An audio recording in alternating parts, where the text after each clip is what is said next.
Hello everyone, welcome to my YouTube channel study with Jayashree. आज आम पढ़ा डीएससी 3 रे भारत और रूसिया संपर्क लॉन्ग क्वेश्चन पढ़ा। आज आम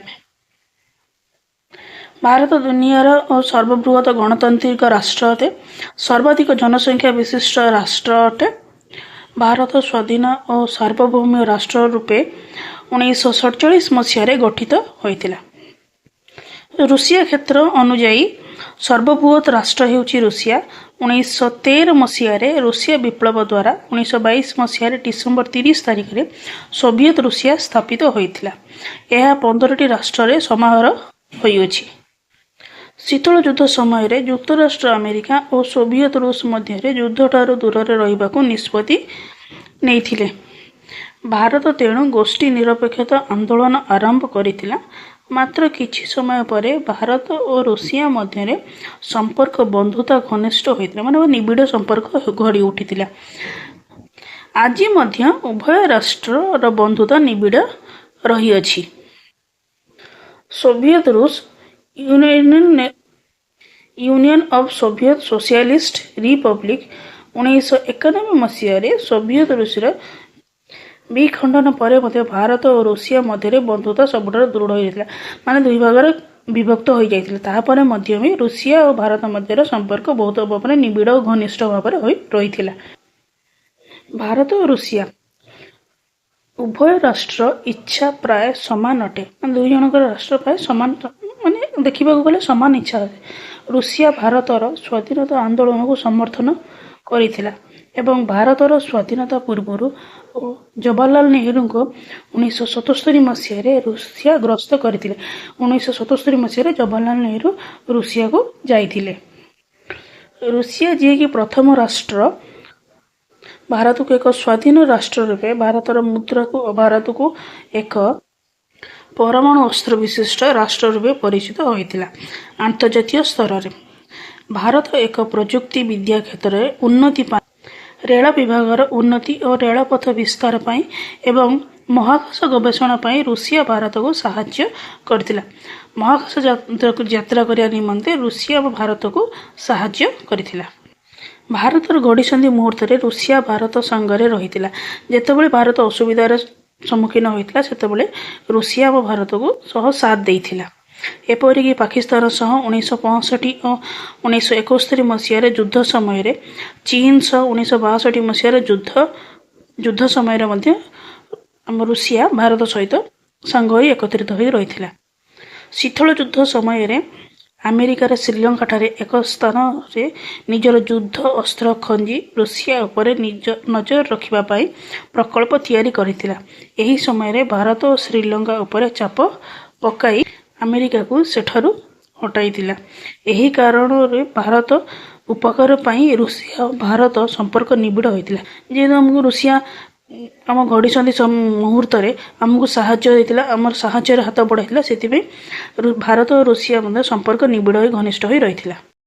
1998 मसीह भारत परमाणु अस्त्र परीक्षण में रूसिया ही केवल भारत को सहयोग करथिला। आम जो परमाणु अस्त्र सृष्टि माने उत्पन्न होता आमको रूसिया ही केवल साहाय्य करथिला। 1971 मसीह भारत और रूसिया शांति सहयोग और बंधुतार चुक्ति स्वाक्षर करथिला। आम दुई देश मध्य शांतिपूर्ण भाव में बंधुता स्थापन बा बंधुता सृष्टि होता 1971 मसीह। काश्मीर द्वंद्व मध्य रूसिया भारतर सपक्ष रही। आम जो काश्मीर द्वंद्व रही से भी आमको भारत को रूसिया साहाय्य करुछि।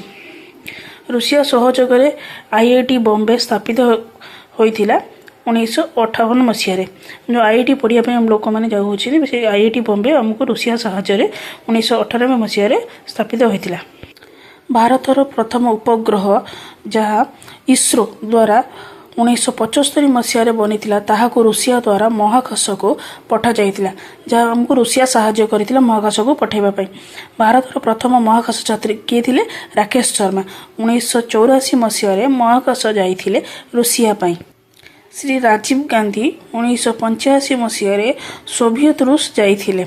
सोवियत रूस राष्ट्रपति श्री मिखाइल गोर्बाचेव भारत को 1999 मसीह आसीथिले। ଭାରତ ଓ ରୁଷିଆର ବନ୍ଧୁତାକୁ ନେଇ ଏକ ଚଳଚ୍ଚିତ୍ର ମଧ୍ୟ ନିର୍ମାଣ ହୋଇଥିଲା। ଏହି ଚଳଚ୍ଚିତ୍ରର ନାମ ହେଉଛି ଜର୍ନି ବିୟଣ୍ଡ ଥ୍ରୀ ସିସ୍। ଏହି ଭାରତ ଓ ରୁଷିଆ ମଧ୍ୟ ଦୁଇ ରାଷ୍ଟ୍ର ମସ୍କୋ ଘୋଷଣାନାମ ସ୍ୱାକ୍ଷର କରିଥିଲେ।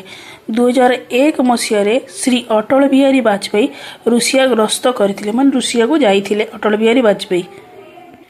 ଭ୍ଲାଡିମିର ପୁଟିନ 2002 ଓ 2004 ମସିହାରେ କୁ ଆସିଥିଲେ। ତାହାପରେ ଡକ୍ଟର ମନମୋହନ ସିଂ 2005ରେ ରୁଷିଆ ଆସିଥିଲେ। ପୁନଶ୍ଚ ରାଷ୍ଟ୍ରପତି ପୁଟିନ 2007 ମସିହାରେ ଭାରତକୁ ଆସିଥିଲେ। ପ୍ରଥମେ ରୁଷିଆର ରାଷ୍ଟ୍ରପତି ଭ୍ଲାଡିମିର ପୁଟିନ ଭାରତକୁ ଆସିଥିଲେ 2002ରୁ 2004 ମସିହା ପରେ। ତାପରେ ମନମୋହନ ସିଂ ଆମର ରାଷ୍ଟ୍ରପତି ଯାଇଥିଲେ 2005 ମସିହାରେ। ପୁନଶ୍ଚ ପୁଣି ଆଉ ଥରେ 2007 ମସିହାରେ ଭାରତକୁ ପୁଟିନ ଆସିଥିଲେ। ମିସାଇଲ ମ୍ୟାନ ଆମେ ଆମର ରାଷ୍ଟ୍ରପତି ଡକ୍ଟର ଏପିଜେ ଅବଦୁଲ କାଲାମଙ୍କୁ ବ୍ୟାଖ୍ୟା କରିଥାଉ ବା ତାଙ୍କୁ କୁହାଯାଇଅଛି।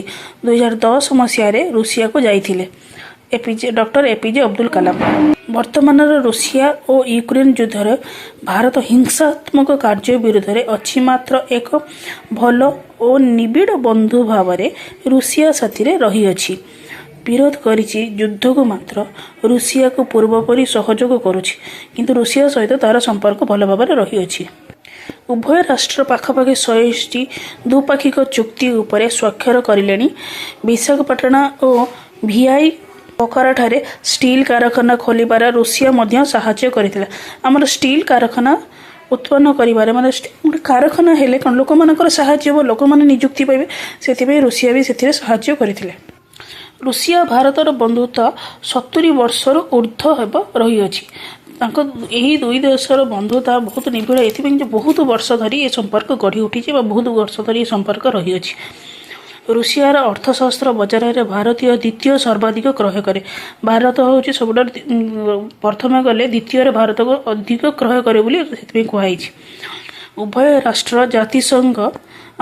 ଜାତିସଂଘ କହିବାକୁ ଗଲେ ଦ୍ୱିତୀୟ ବିଶ୍ୱଯୁଦ୍ଧ ପରେ ଆମର ଯେଉଁ ରାଷ୍ଟ୍ରମାନେ ରହିଅଛି, ଯେଉଁ ରାଷ୍ଟ୍ରମାନଙ୍କ ସମ୍ପର୍କ ଗଢ଼ି ଉଠିଥାଏ, ସମ୍ପର୍କର ଯେଉଁ ଅନ୍ୟ ସହିତ ସେକୁ କୁହାଯାଏ ଜାତିସଂଘ। ବ୍ରିକ୍ସ କ'ଣ? ବ୍ରାଜିଲ, ରୁଷିଆ, ଇଣ୍ଡିଆ, ଚାଇନା ଏବଂ ସାଉଥ ଆଫ୍ରିକା G20 ସଦସ୍ୟରେ ଅଂଶଗ୍ରହଣ କରିଛନ୍ତି। ଏହିସବୁ ସଦସ୍ୟ ରୂପେ ଅଂଶଗ୍ରହଣ କରିଛନ୍ତି ଏହି ସଂଗଠନରେ। ଭାରତୀୟ ସେନା ପାଇଁ 70% ଅସ୍ତ୍ର ଯୋଗ ଦେଇଥିବା ରୁଷିଆ ଭାରତର ପ୍ରଥମ ଉପଗ୍ରହ କ'ଣ ଆର୍ଯ୍ୟଭଟ୍ଟକୁ ମହାକାଶ ପଠାଇବାରେ ସହଯୋଗ କରିଥିଲେ ବା ରୁଷିଆ ସାହାଯ୍ୟ କରିଥିଲା।